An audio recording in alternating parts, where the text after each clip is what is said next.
જય માતાજી। તો આજે અમે સવારમાં જતા હતા શૂટિંગમાં, બર્થડે નો અર્જન્ટ વિડીયો હતો તો ચાલો અમે શૂટિંગમાં જવા નીકળી ગયા છીએ। સ્ટેન્ડ કેમેરો બધું લઈ લીધું અને અમે પહોંચી ગયા શૂટિંગ કરવાનું હતું એ જગ્યાએ। તો આપણે શૂટિંગ કરવાનું ચાલુ કરી દીધું છે, કેમેરો સેટ કરી દીધો છે અને આ છે મારા શૂટિંગની નાની એવી ઝલક। અને ઘરે આવ્યા અને બપોર થઈ તો મામા કે આપણે વાઢિયાનો મલમ બનાવવાનો છે। આપણે રાજકોટમાં 40 ડબ્બી દેવાની છે તો વાઢિયાનો મલમ આપણે તૈયાર કરવાનો છે। તો જો અમે વાઢિયાનો મલમ બનાવી છે તો જોઈ લો, વાઢિયાનો સ્પેશિયલ મલમ તૈયાર થઈ ગયો છે। હવે જો આપણે મલમ તો તૈયાર થઈ જ ગયો છે, પણ આ કેવી રીતે લગાવો ઈ હાલો હું તમને હમણાં જ બતાવું। અને આ મલમ તમારે લેવો હોય તો હોલસેલમાં તથા રિટેલમાં તમને મળી જશે અને એની પ્રાઇસ છે માત્ર 50 રૂપિયા। અને આ છે મારા મામી, તો એને પગમાં બહુ જ વાઢિયા પડી ગયા છે તો ચાલો હું તમને બતાવું કે આ કેવી રીતે લગાવો। તો જો આ રીતે તમારે વાઢિયા ઉપર લગાવવાનો છે। જો તમને આ રીતના વાઢિયા પડી ગયા હોય, એડી ફાટી ગઈ હોય તો આ મલમ આ રીતે લગાડવાનો અને રાત્રે મોજા પહેરીને તમારે સુઈ જવાનું છે। તો જો તમારે જોતો હોય તો હોલસેલમાં તથા રિટેલમાં ઓર્ડર કરજો। તો નીચે કોન્ટેક્ટ નંબર આપણે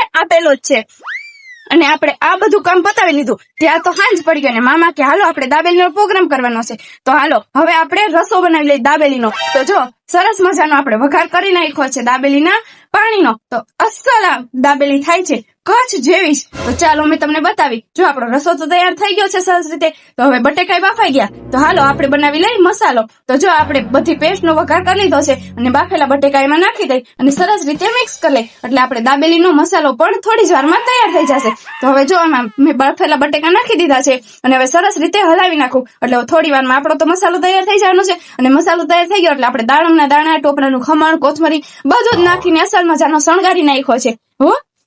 અને હવે તો આ બધું થઈ ગયું, બસ મામાને કીધું હવે લસણ વાળી ચટણી તો બનાવી નાખો તીખી। તો મામા કે હાલો હું બનાવી નાખું, તું આ કર દે। તો હવે આપણે મામા વઘાર કરે લસણ વાળી ચટણીનો અને મેં મામાને કીધું મામા આમ જોવો તો ખરા, હું તમને વિડીયો લઈ લો અને તમને ફેમસ કરું। મામા કે હું ફેમસ જ છું બાપા, કે હવે મને ચટણી કરવા દે। તો મામા સરસ મજાની ચટણી કરતા હતા લસણ વાળી, જોવો તો ખરા કેટલી મસ્તીની છે। હા એક વાર તમે ખાઓ એટલે ખાતા જ રહી જાઓ। અને જો હવે આપણે લસણ વાળી ચટણી તો તૈયાર થઈ ગઈ, સરસ રીતે ઉકળી ગઈ છે। અને હવે મામા કે આ બધું તૈયાર થઈ ગયું તો હાલો હું હવે મસાલો ભરવા માંડું દાબેલીમાં, તું શેફર માંડ। મેં કીધું હાલો એમ કરી અને મામા એક બાજુ દાબેલીનો મસાલો ભરતા હતા અને બીજી બાજુ તો મારા મમ્મી ચટણી લઈને બેઠા હતા। જોવો તો ખરા લીલી ચટણી લઈને બેઠી। હવે આને ઈ હોય ને એટલે બીજું કઈ ન જોઈએ એટલે મામા ભરતા હતા અને ઈ કે હવે થોડીક હું ભરી લઉં ને ત્યાં પછી તું શેકવાનું ચાલુ કરી દે। આપણે કીધું હાલો એમ કરી, હવે થોડીક ભરાઈ ગઈ એટલે હું શેકવાનું ચાલુ કરી દઉં। તો જો આપણે સરસ મજાની બટરમાં જ શેકી ગયું, જોવો તો ખરા કેવી મસ્તીની સુગંધ પણ આવતી હતી। જો હવે આપણે શેકાઈ ગઈ એટલે આ રીતે આપણે સેવ પણ લગાવી લઈ અને આપણે જમવા બેહાડી દીધા। મારા પપ્પાની અને નાની માં, મારા પપ્પા ખાધી એટલે મેં પૂછ્યું મેં પપ્પા કેવી થઈ, મારા પપ્પા કે મસ્ત થઈ હો।